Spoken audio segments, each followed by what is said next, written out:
Fuir et blâmer le lieu du péché ne porte pas atteinte à l'acceptation du décret.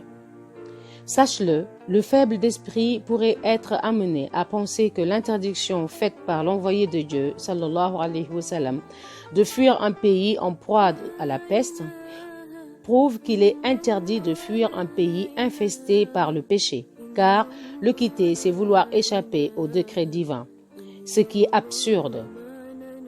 On comprend très bien qu'on interdise de quitter un pays en proie à la peste, car ouvrir cette porte serait amener les bien portants à s'en aller et seuls y resteraient les malades qu'on négligerait.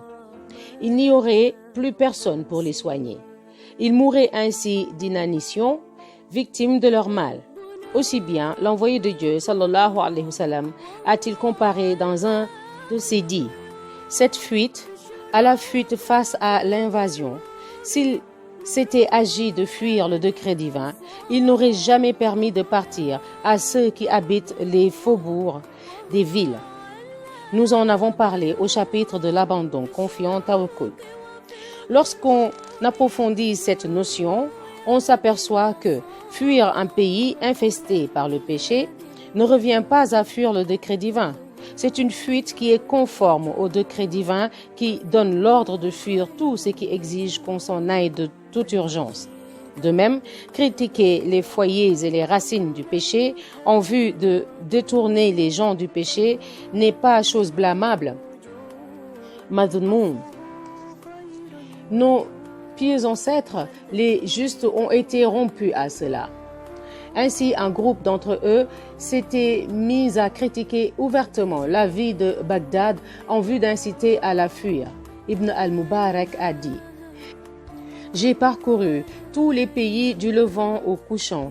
Je n'ai rien trouvé de pire que Bagdad. »« Comment cela ?» lui demanda-t-on. « C'est un pays, dit-il, où l'on se moque des bienfaits de Dieu, où l'on prend à la légère la désobéissance à Dieu. » Arrivé à Khurasan, on lui demanda « Comment avez-vous trouvé Bagdad ?»« Je n'ai vu, dit-il, que sergents de ville hargneux, commerçants avides et récitateurs de Coran hagards. Surtout, n'allez pas penser qu'il y a là médisance. En effet, il ne s'est pas attaqué à une personne en particulier pour lui causer du tort. Il a voulu simplement amener les gens à se mettre sur leur garde.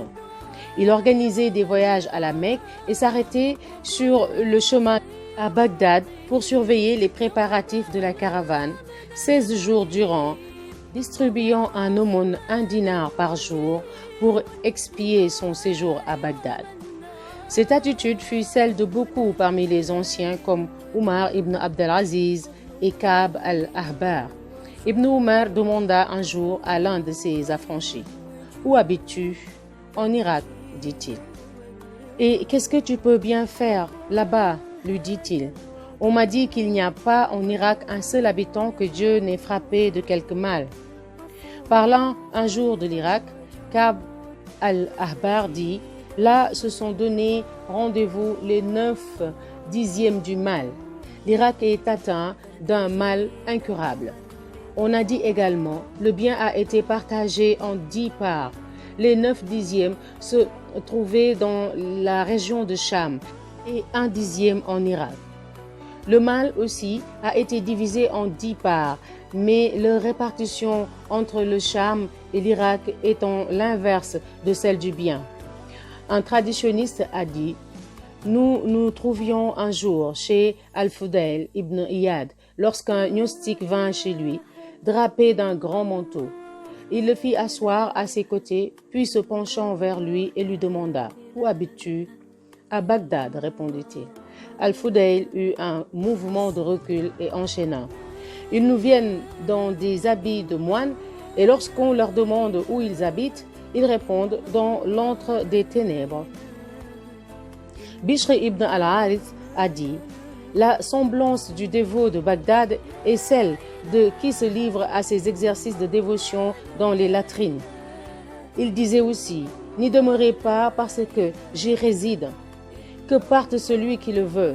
Ahmad ibn Hanbal dit n'était l'attachement que ces jeunes étudiants ont pour nous, j'aurais quitté ce pays. On lui demanda où irais-tu? Aux confins du pays, répondit-il. On interrogea quelqu'un sur les habitants de Bagdad. Il dit: l'ascète est un ascète authentique et le mauvais, mauvais à 100%. Tout cela nous montre que celui qui a la malchance de se trouver dans un pays qu'infeste le péché où le bien se fait rare n'a aucune excuse s'il demeure sur place. Il lui faut quitter les lieux. Dieu a dit: la terre de Dieu n'était-elle pas assez vaste pour vous permettre d'émigrer? Sourate 4, verset 97. Si la situation familiale ou les liens quelconques sont pour lui un empêchement majeur, il ne devra pas en prendre son parti, ni vivre en paix. Il lui faudra au contraire vivre dans l'inquiétude intérieure, maz'ouj al-qalb, et répéter sans cesse: notre Seigneur, fais-nous sortir de cette cité dont les habitants sont injustes. Sourate 8, verset 25.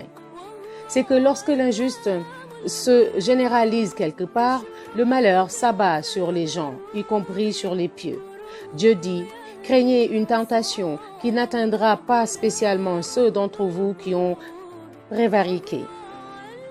Donc, on ne peut absolument pas se satisfaire des causes de l'imperfection de la foi, asbab naqs ad-din, mais on les agrée uniquement en tant qu'acte décrété par Dieu, exalté soit-il. Les docteurs de la religion ont divergé sur le point de savoir qui est le plus parfait dans la hiérarchie de ceux qui ont atteint les 3 stades suivants. Celui qui soupire après la mort, brûlant du désir de rencontrer Dieu, celui qui aspire à vivre baqa pour mieux servir son Seigneur, ou enfin celui qui dit: je ne veux rien choisir, je me complais en ce que Dieu a choisi pour moi. On proposa la chose à l'un des gnostiques, Arif, qui dit: celui qui a atteint le stade de l'acceptation, Rida, celui-là est le plus parfait. Des 3, c'est lui le plus désintéressé. Un jour, Wahib ibn al-Ward, Soufiane al-Tawri et Youssouf ibn Asbad se sont rencontrés. Al-Tawri dit: jusqu'à ce jour, j'avais peur de la mort subite. Maintenant, je ne souhaite qu'une chose, quitter ce monde, parce que j'ai peur de l'épreuve. Et Youssouf de répondre: pour moi, je ne crains pas de vivre longtemps. Pourquoi donc, lui demanda Soufiane. Il se peut qu'un jour je revienne au Seigneur et que je fasse œuvre pie. Puis on demanda à Wahib: et toi, que dis-tu? Moi, dit-il, je préfère ne rien choisir, ce qui me plaît par-dessus tout et ce qui plaît par-dessus tout au Seigneur.